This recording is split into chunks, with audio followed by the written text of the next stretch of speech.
Aku melihatnya di berita pagi ini. Sungai Porong, tempat di mana kehidupan selalu berputar, kini berubah menjadi sesuatu yang nyaris tak bisa dikenali. Laporan tentang tingkat pencemaran, tentang hasil tambak yang menurun drastis, serta petani tambak yang tidak tahu harus berbuat apa. Ini bukan pertama kalinya persoalan tentang pencemaran di Sungai Porong. Tapi entah kenapa, rasanya kali ini lebih buruk. Bukan sekedar rangkaian kalimat di layar berita, bukan sekedar kata-kata yang memudar seiring berjalannya waktu. Aku ingin tahu apakah masih ada yang bisa diperjuangkan.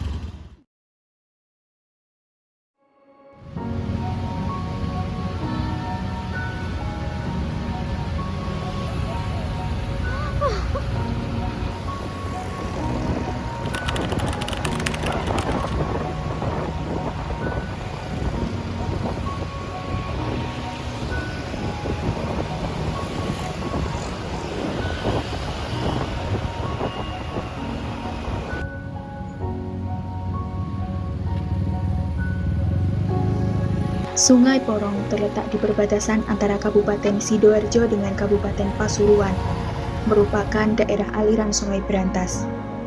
Keberadaan Sungai Porong menjadi bagian tak terpisahkan dari kehidupan masyarakat, dimanfaatkan dalam berbagai aktivitas, mulai dari irigasi pertanian hingga tambak ikan.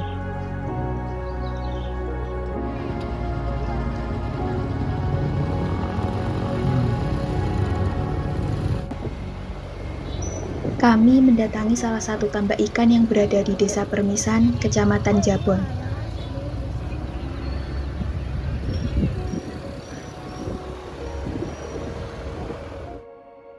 Selama kurang lebih 10 tahun, penjaga tambak ini telah mengelola dan merawat berbagai lokasi tambak, berpindah dari satu tempat ke tempat lain untuk memastikan ekosistem tetap terjaga.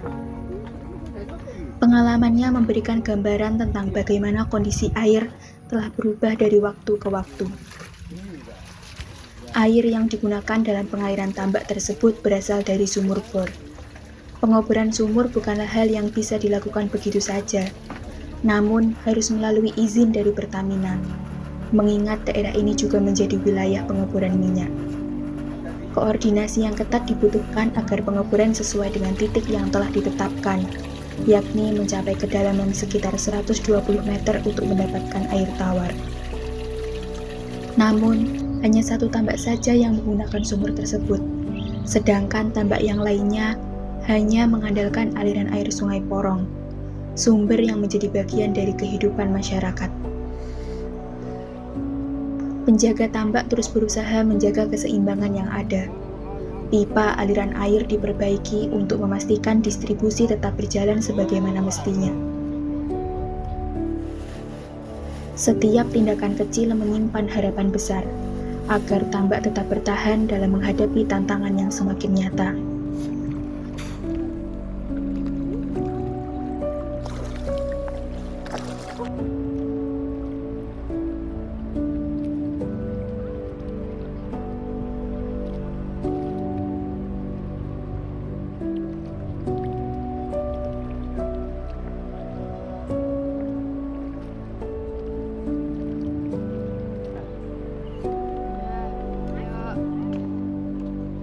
Namun, keadaan sungai yang menjadi sumber utama air tambak mulai berubah. Sungai yang dulu jernih kini berubah menjadi jalur limbah, membawa dampak besar bagi ekosistem tambak.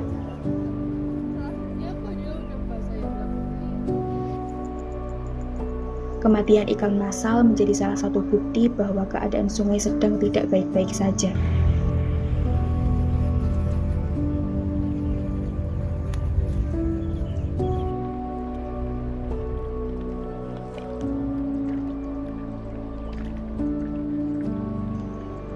Lumpur lapindo yang dibuang ke Sungai Porong menyebabkan sedimentasi, sehingga keadaan sungai semakin dangkal karena adanya lumpur, dan pada akhirnya terbentuklah Pulau Lusi, sementara ruang untuk sungai semakin kecil. Pembuangan limbah yang begitu saja tanpa diolah sesuai standar turut menjadi penyebab utama pencemaran.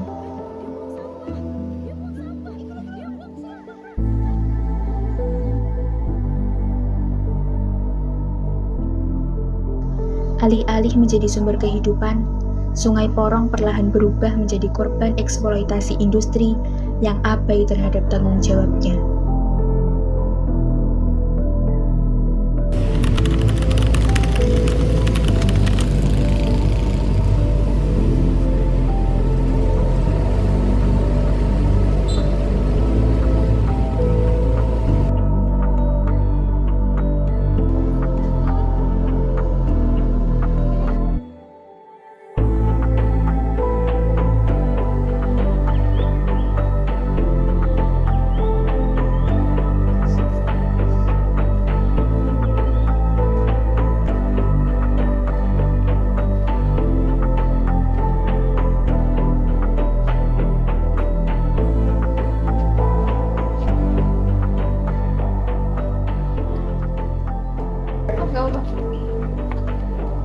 Coba bikin untuk pastoris ya.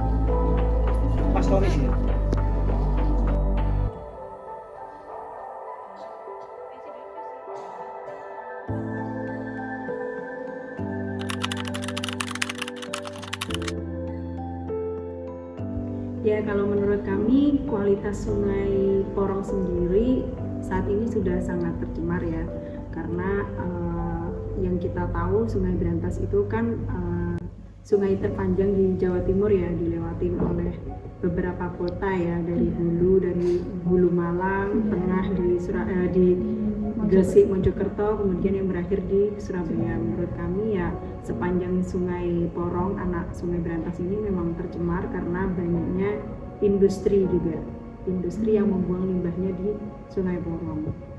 Selain itu banyaknya orang masyarakat ya yang masih tinggal di bantaran sungai yang membuang langsung sampahnya dan sampah domestiknya ke sungai, itu juga termasuk faktor pencemaran Sungai Porong.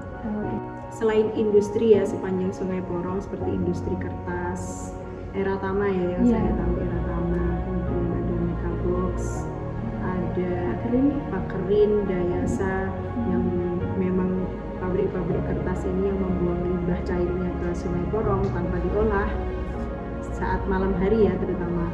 Kemudian ada juga di hilir ada Lapindo ya, yang akhirnya jadi Pulau Lusi itu kan ya.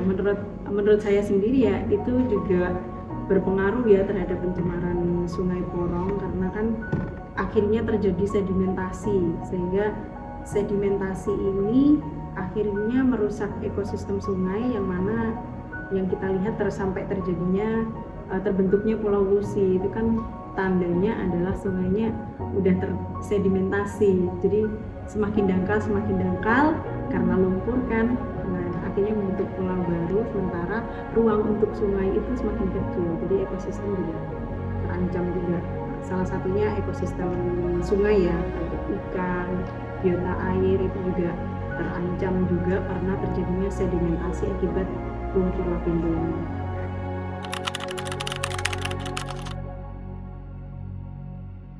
Kalau menurut saya memang jadi kan bukan hanya di Porong aja ya, ini cerita sedikit. Jadi kan di PDAM Surabaya ya, di Karangpilang itu kan ada PDAM yang kita masyarakat Surabaya ya mayoritas PDAM itu mengambil 97% air itu sumber airnya dari sungai untuk dijadikan air minum yang mudah disalurkan ke masyarakat. Dan itu pernah terjadi, saya lupa tahunnya, dan itu pernah terjadi PDAM itu tersumbat karena pencemaran akibat pencemaran limbah industri yang mengakibatkan ikan itu banyak yang mati dan bangkai ikannya itu menyumbat PDAM. Nah, akhirnya kualitas air yang disalurkan pasti nggak baik, sehingga PDAM waktu itu tutup tutup sementara, tidak bisa mengalirkan karena harus ada pembersihan filter dan juga pemurnian air, gitu, menjernihkan air supaya kualitas airnya itu bagus. Dan menurut saya ini juga sama halnya di Porong ya, di Tambak. Kita juga kalau ambil airnya di Tambak itu ambilnya di Sungai Porong, maka kualitasnya juga pasti berpengaruh gitu, karena Sungai Porong kan yang kita tahu yang kayak di Eratama itu kan ada terjadi perbedaan warna ya, itu dari limbahnya warna putih. Ini Sungai Porong. Oh, ini Sungai Porong. Iya, itu Sungai Porong dan itu adalah limbah kertas Eratama. Oh, ini pabrik Eratama. Iya. Ini limbahnya. Iya, di sini aja di Mojokerto aja udah ada pencemaran seberat ini. Warnanya tuh udah berbeda dari warna putih sama warna sungainya. Ini warna sungainya tuh yang warna yang gelap ini. Nah, sementara yang dari limbahnya itu yang warna putih. Dan itu sudah terjadi perbedaan warna. Warnanya juga berbeda, baunya juga sangat menyengat. Dan kita juga pernah menguji kualitas airnya, yaitu fosfat dan amonia itu juga sudah di atas baku mutu yang sudah ditentukan oleh pemerintah. Jadi menurut saya dari tengah aja sudah terkontaminasi ya sama limbah, apalagi di hilir. Karena di hilir itu pasti ada akumulasi berat dari beberapa industri yang buang limbahnya itu di Sungai Porong. Belum lagi limbah domestik ya, sampah plastik, sampah dari rumah tangga gitu.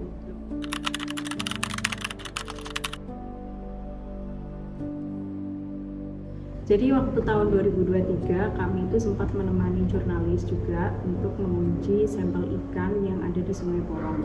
Waktu itu kita ngambil ikan di dekat limbah outlet pabrik Eratama, pabrik kertas ini. Dan kita teliti waktu itu, sebelum kita ngambil ikan di sungainya itu kita juga melihat banyak bangkai ikan di sana. Dan itu pasti terjadi karena ikan munggut. Pernah mendengar munggut nggak? Munggut itu istilah Jawa.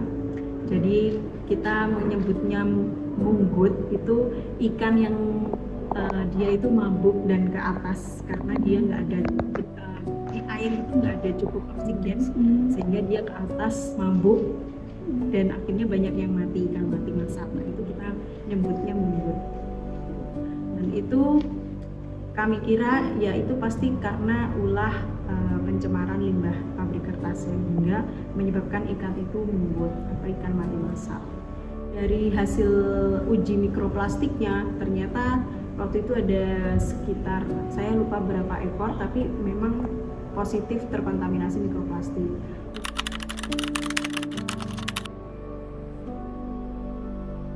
Kalau menurut saintisnya itu terjadi karena di musim kemarau debit air itu turun, debit air sungai itu turun, sementara beban pencemaran yang dibuang ke sungai itu meningkat. Kan sungai itu memiliki self purification, jadi dia itu bisa menyembuhkan dirinya sendiri. Meskipun makanya industri buang limbah di sungai karena dia bisa menyembuhkan diri sendiri sungai itu. Tapi kalau musimnya musim kemarau, debit air turun, beban pencemaran meningkat, maka terjadilah namanya munggut, ikan mati massal, karena di situ beban pencemaran meningkat. Akibatnya apa? Akibatnya dissolve oksigen atau oksigen terlarut dalam air itu juga menurun. Tapi air karena airnya itu oksigennya rendah, akhirnya dia mabuk dan akhirnya mati. Gitu. Jadi itu terjadi bukan karena musiman penyakit, tapi memang musim kemarau yang sering terjadi itu beban pencemaran tetap berlanjut meningkat sementara debit air turun. Gitu. Sama halnya yang dikatakan oleh staf Desa Permisan, kematian ikan terjadi pada musim kemarau, yakni pada bulan Februari hingga bulan April, serta bulan Juli hingga bulan Oktober. Penyebab utamanya adalah virus yang menyebar luas di tambak-tambak sekitar. Mayoritas yang terdampak adalah tambak yang menggunakan air Sungai Porong sebagai sumber utama. Hal ini semakin membuktikan buruknya kualitas air, sehingga mengancam ekosistem tambak yang bergantung pada aliran sungai.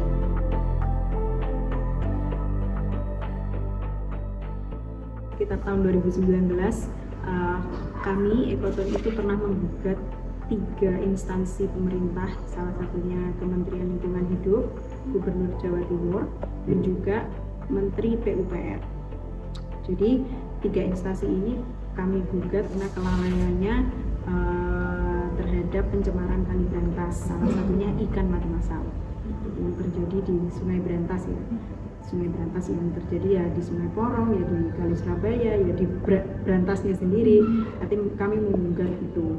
Dan sampai sekarang itu prosesnya masih belum selesai ya, tapi kami menang dalam gugatan. Jadi 3 instansi tersebut harus wajib melakukan pemulihan kualitas Sungai Brantas, dan kami ada 10 poin gugatan yang kami gugatkan terhadap 3 instansi tersebut.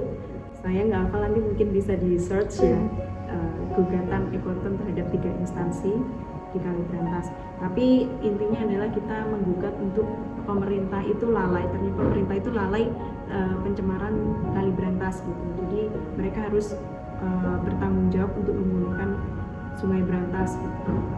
Karena sampai sekarang limbah industri itu masih buang limbahnya di sungai tanpa ada pengawasan ketat, dan ternyata di Sungai Porong itu memang industri yang memang lebih ekstrim ya, yang buang limbahnya itu yang ekstrim itu di Sungai Porong semua gitu, kayak Bini Ratama, terus Dayasa, Pakering, terus Mekabox yang belakang itu yang warna coklat itu nanti bisa dibuka. Ya. Jadi yang ekstrim di Porong semua. Justru di Kali Surabaya itu ya ada ya kayak Mimon, Desang gitu kan, ada banyak ya. Tapi yang ekstrim warnanya sampai berbeda itu di Sungai Porong. Iya, justru paling besar itu pencemaran akibat limbah industri. Kemudian yang terbaru ini mereka memang sudah mempunyai IPAL, beberapa yang industri besar yang sudah mempunyai IPAL. Tapi ya mereka dengan lolosnya membuang limbahnya itu tanpa diolah, karena mereka buangnya itu di malam hari. Jadi mungkin waktu pemerintah melakukan pengawasan itu ya baik-baik aja buang limbahnya, jadi amdalnya ya aman-aman aja gitu. Padahal mereka buang limbahnya di malam hari, waktu yang kotor-kotornya.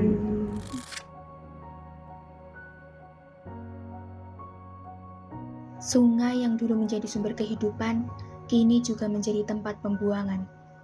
Ketika air tercemar, bukan hanya ekosistem yang terganggu, tetapi juga kesehatan, mata pencaharian, dan keberlangsungan hidup generasi mendatang akan menjadi korban. Tanpa air yang sehat, bagaimana hidup bisa berlanjut? Apa yang tak terlihat seringkali menjadi ancaman yang paling besar. Apabila tidak ada perubahan nyata dalam cara kita memperlakukan sungai, maka penderitaan di bawah arus ini akan terus berlanjut dan membebani kehidupan tanpa henti.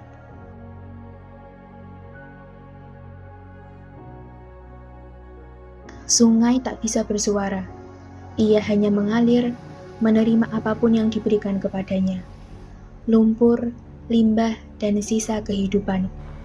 Ia tak bisa mengeluh saat arusnya tercemar. Tetapi kita bisa bertindak, karena saat sungai kehilangan suaranya, kitalah yang harus berbicara, sebelum semuanya benar-benar tenggelam dalam diam.